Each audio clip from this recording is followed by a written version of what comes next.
Welcome to Kakatiya fire academy.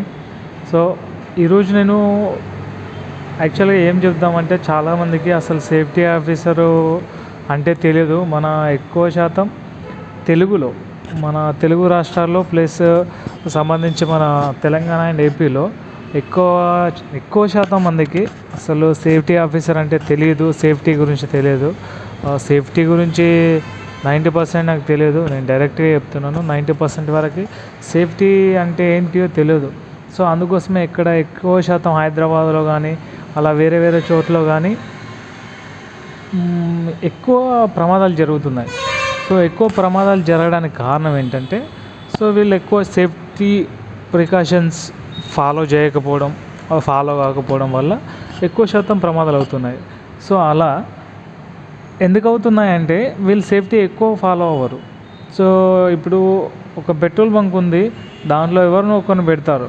So వాళ్ళకి ఏంటంటే అక్కడ ఫైర్ ఎక్స్టింగ్విషర్స్ ఉంటాయి. సో వాళ్ళకి ఆ ఫైర్ ఎక్స్టింగ్విషర్స్ తీయడం ఎలానో తెలియదు, ఆ తీసి అది ఆర్పడం ఎలానో తెలియదు. సో అలా అలా చిన్న చిన్న ప్రమాదాలు జరుగుతుంటాయి. ఒక ఆయిల్ కంపెనీ ఉందనుకో, ఆయిల్ కంపెనీలో ఆ పక్కనున్న ఆయిల్కి సంబంధించింది ఏమైతే ఫైర్ ఎలా అవుతుందో తెలియదు. సో ఆ పక్కనే ఉండే వాళ్ళు నిషేధిత ప్రాంతాల్లో వెళ్ళి పొగ తాగడం, సో అలాంటివి చేయడం వల్ల చాలా ప్రమాదాలు. సో దీనికి సంబంధించి గవర్నమెంట్ ఇంకా ఎలాంటి స్ట్రిక్ట్గా అనేది లేదు. ఎందుకంటే గవర్నమెంట్ స్ట్రిక్ట్ రూల్స్ ఫాలో అయితే రిమైనింగ్ అందరూ రూల్స్ మొత్తం ఫాలో అవుతారు కదా. సో అలా నేను ముఖ్యంగా చెప్పేది ఏంటంటే, ఫైర్ సేఫ్టీ సంబంధించిన గవర్నమెంట్ నుంచి రూల్స్ అండ్ రెగ్యులేషన్స్ కంపల్సరీ వాడితే, రూల్స్ అండ్ రెగ్యులేషన్ కంపల్సరీ ఉంటే, సో ఆటోమేటిక్గా ప్రతి companies safety rules compulsory follow అవుతాయి. సో మన వాళ్ళే ఇప్పుడు గవర్నమెంటే సేఫ్టీ రూల్స్ ఫాలో కానప్పుడు, అంటే ఫాలో అవ్వడం అంటే చెప్పనప్పుడు, సో సేఫ్టీ తక్కువ శాతం కదా. సో ఏది అయినా కంపెనీలో కంపల్సరీ, ఇప్పుడు గవర్నమెంట్ కూడా చాలా ముందుగా ఆలోచిస్తుంది.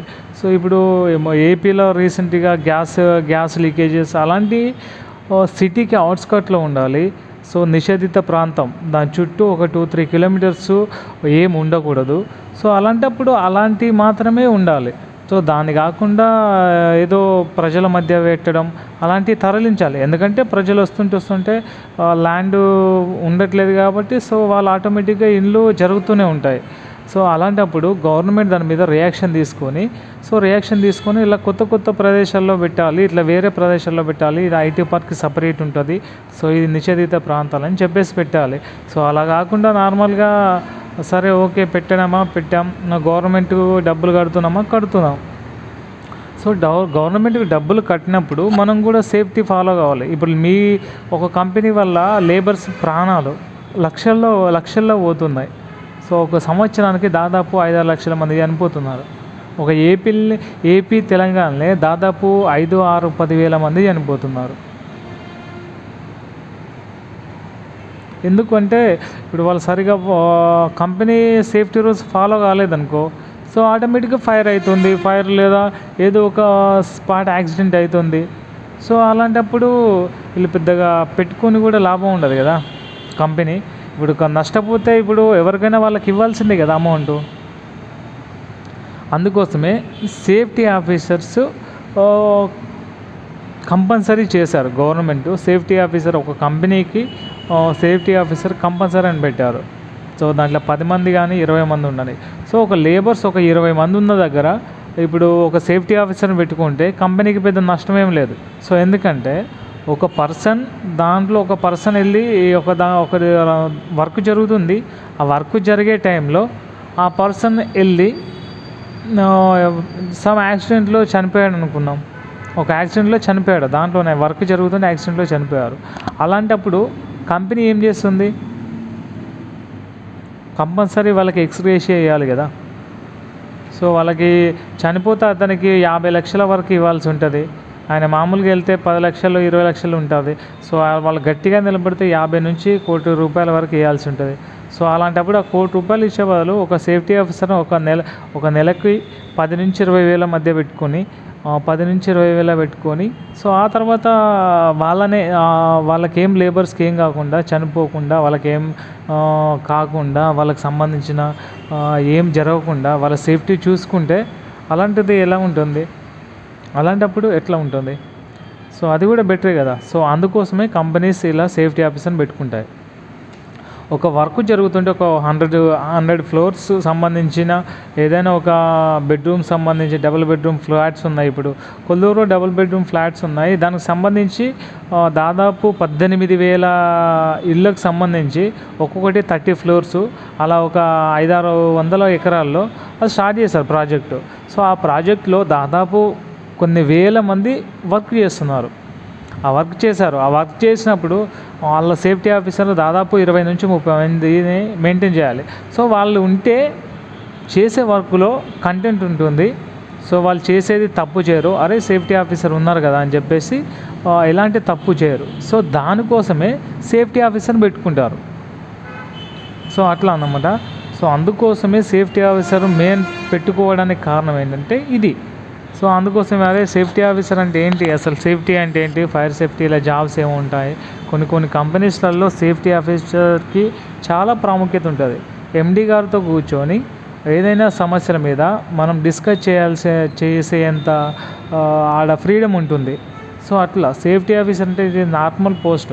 దీనిలో శాలరీ కూడా మీకు స్టార్టింగ్ మీరు సేఫ్టీ సూపర్వైజర్ అంటే ఫస్ట్ పోస్ట్.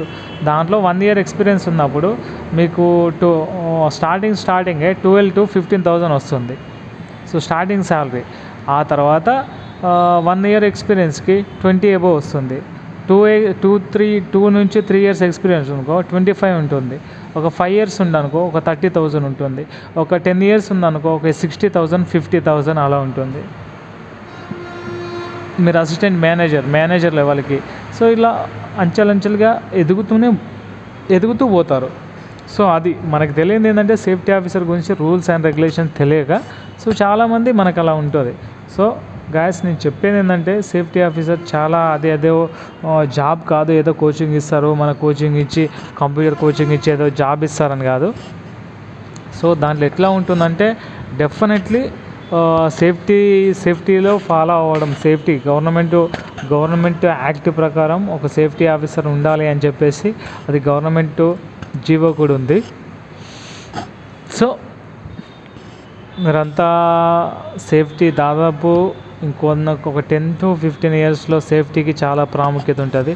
సో దానివల్ల మీరు కూడా safety officer jobs safety course చేసి జాబ్ చేయాలని నేను కోరుకుంటున్నాను. సో నెక్స్ట్ ఇక ఫైర్ సంబంధించి దీంట్లో ఎలా ఉంటాయి, ఒకటే ఓన్లీ సేఫ్టీ ఆఫీసర్ ప్రైవేట్లే కాదు, గవర్నమెంట్ జాబ్స్ ఉంటాయి. గవర్నమెంట్ జాబ్స్లో దాదాపు 90%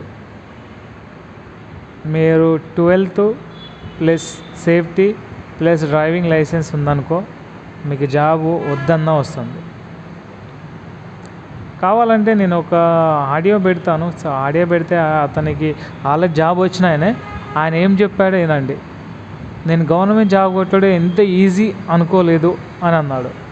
సో ఎందుకు అంత ఈజీ అంటే ఆయన ఒక 50 పోస్టులు పడితే అలా 50 పోస్టులు పడితే ఒక 70 మంది అప్లై చేశారు. 70 మంది అప్లై చేస్తే అలా అన్ఫిట్ అయినది దాదాపు 30 members వరకే ఫిట్ అయ్యారు. దాంట్లో ఫిజికల్ ఫిట్నెస్ ఉంటుంది కదా, మామూలుగా మన స్టేట్ పోలీస్ కన్నా అంత స్ట్రిక్ట్ ఏముండదు. సో నార్మల్గా ఉంటుంది. సో దానికి చేయడం వల్ల పెద్ద ఇబ్బంది ఏముండదు. సో నేను చెప్పింది ఏంటంటే ఆ కోర్స్ చేయండి, జాబ్ కంపల్సరీ ఉంటుంది. మీకు driving license, heavy license plus 12th and plus safety certificate పట్టుకోరండి. నేను ఏ పోస్ట్ పడితే ఆ పోస్ట్కి అప్లై చేయండి. హాల్ టికెట్ వచ్చింది అంటే మనకు జాబ్ వచ్చినట్టే. సో అట్లా నేను చెప్పేది. సో గైస్ డెఫినెట్లీ అందరూ మీరు చూడండి, ట్రై చేయండి, డెఫినెట్లీ జాబ్ ఉంటుంది. సో గైస్ సేఫ్టీ జాబ్ అంటే చాలా ప్రాముఖ్యత ఉంటుంది. మీకు తెలుసో లేదో దానికి ఉన్నంత ప్రాముఖ్యత దేనికి ఉండదు. సో రానున్న రోజులలో సేఫ్టీ 90% సేఫ్టీ ఉంటుంది. సో దాని గవర్నమెంట్లో కూడా సేఫ్టీ పోస్టులు పెరుగుతాయి. అది మీకు కూడా తెలిసే ఉంటుంది. గవర్నమెంట్ చాలా వరకు సేఫ్టీ పోస్టులు దాదాపు పెరుగుతూనే ఉంటాయి. సో మన మంచి అవకాశం, మీరు అస్సలే వదులుకోకండి guys. Thank you. Subscribe institute channel Kakatiya fire academy.